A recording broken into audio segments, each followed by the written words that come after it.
The Art of Being Ruled. Wyndham Lewis. Original publication 1926. 1989 edition. Narrated by Skeptical Waves. Part 8.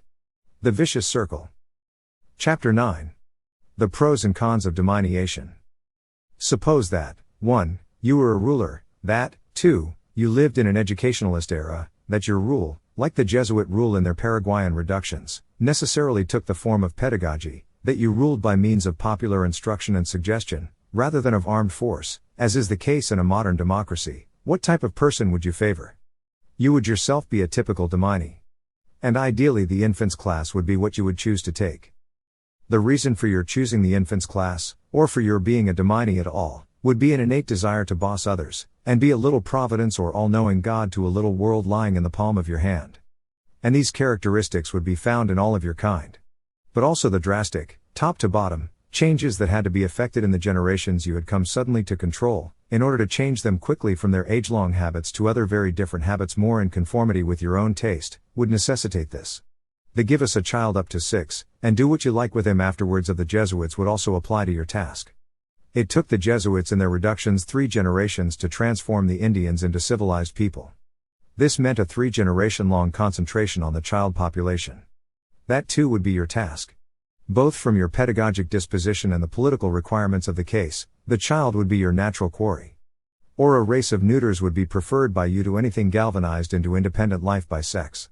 Fourier very justly called children, before the age of puberty, the neuter sex, rather on the principle of Schopenhauer's famous description of woman as the short-legged race. When the children grow up a little, sex descends on them. At puberty this threatens to make men of them, or women, as the case may be. They are inclined to be no longer so tractable. They think for themselves, they begin to ask awkward questions. In short, they are no longer helpless, suggestionable, credulous children. Your interest in them is at an end. Now sex, when it means marriage and for a man the responsibility of a family, destroys the child at once. This descent of sex at the age of puberty, turning the child's thought to images of love and courtship, is a social, and so a political as much as a physiological, event. Sex always has for the popular mind physiological, pleasure connotation. But this simplistic manner of regarding it obscures many things about it which have nothing to do with pleasure, as we have already attempted to show. The uniquely sensual interpretation of it enables many a 3-card trick to be played in its shadow. The isolation, for political purposes, of the pleasure principle in sex is a tried and ancient expedient that seldom fails the person who has learned its use. In the result it leads to an attitude towards sex as false as, and very similar to, the popular and contemporary way of regarding the fine arts. In both cases the isolation of the pleasure principle, and the interpretation of their function only in terms of pleasure, result in a distorted and untrue idea of them. That pleasure is the incentive to both sex and art is certain.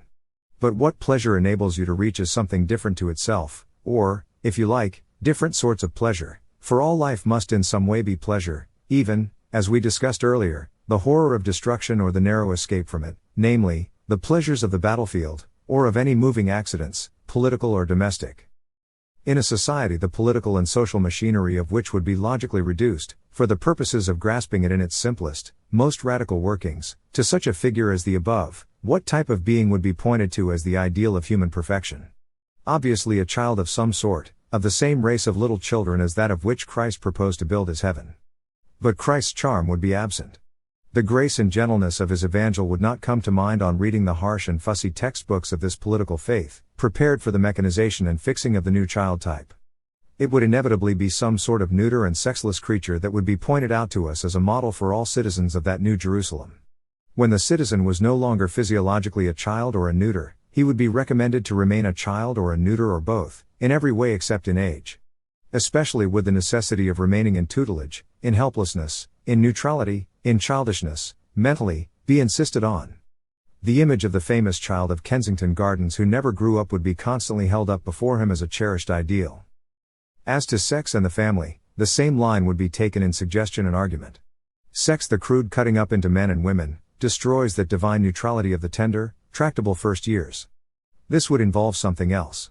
It would be preferable that only the pleasure principle should remain in sex, and so far as possible it should be isolated in a neuter organism.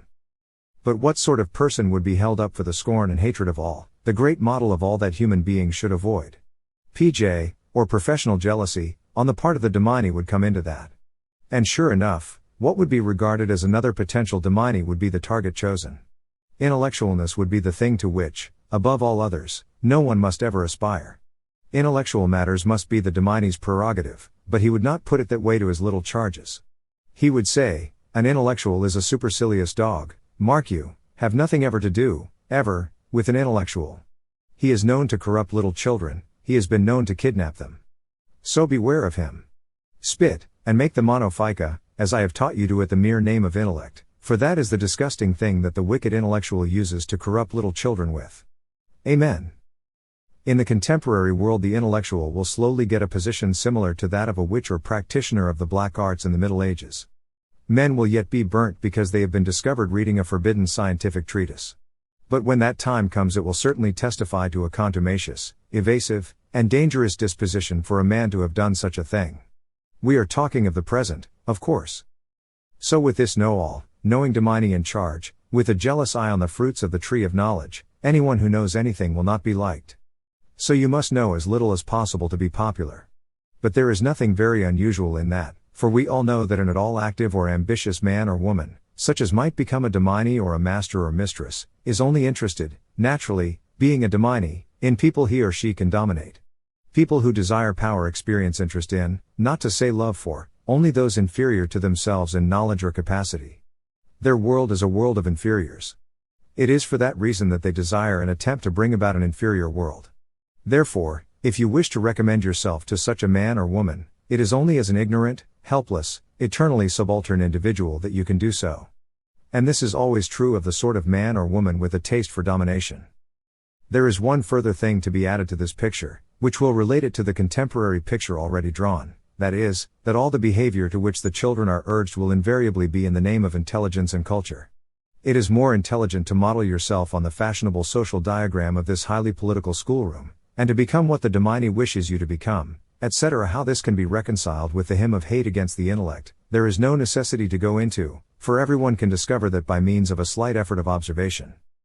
When all this has been said, in order that a few of us should understand exactly what our position must be in the modern world, and the exact nature of the forces at work, and all the significance of the social fashions by means of which they operate, it is necessary to add at once that this is by no means a tragedy for the majority of people. The standardized type evolved will be well enough off for a short time. The reason for this I have given at considerable length in the discussions on the question of responsibility and irresponsibility in Part 3. It is not by any means the worst fate for a man or woman to be fooled, or led by the nose as asses are. Where ignorance is bliss is the proverb, but ignorance is bliss everywhere. Sex, all except the pleasure principle, is, like art, an almost intolerable burden. The family is a curse. And this, in some ways, unpleasant picture is merely an intellectual organization, on rigid scientific lines, of what has virtually been the structure of society at all times.